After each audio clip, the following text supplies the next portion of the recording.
Kumusta sa lahat, mahal na mga manonood? Nakikita ko ang aking sarili na sexy ni Gay Girl.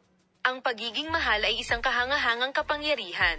Sa pahayag na ito, gumawa ng malaking epekto si Gay Girl sa social media.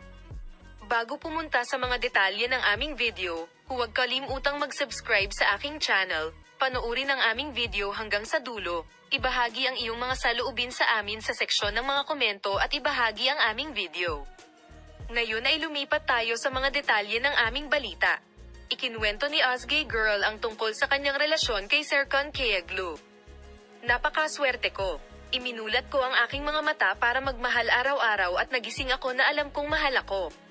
Ito ay isang kamangha-manghang kapangyarihan na mayroon sa buhay. Isang mag-asawang nagmamahalan at ganito ang aming pamumuhay. Sabi, sinagot ni Gay Girl ang mga tanong tungkol sa industriya ng sinehan. Sikat na artista na si Gay Girl, nais kong gumawa ng mga relasyon na magpapakita ng aking sigasig at pagkamausisa. Sabi, ang sikat na aktres na si Gay Girl ay nakamit ang tagumpay at malalaking proyekto batay sa ideya na ang propesyon na ito ay gustong magkwento at lumikha ng bahagi ng kwentong ito. Nangyayari daw ito sa mga nakakapagkwento ng magagandang kwento. Gusto ko kung paano isinalaysay ang kwentong ito. Sinabi ng magandang aktres na si Gay Girl na nililikha niya ang kanyang mga karakter batay sa kanyang galit. Gusto kong gumawa ng mga bagay na nagpapalabas ng aking kasiyahan at pagkamausisa.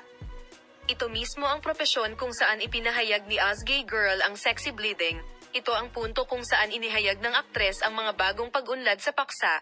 Ang punto kung saan ang mga tagahanga na nagsasabi na ang pahayag na ito tungkol sa kanyang sarili ay ang pag-amin ng siglo.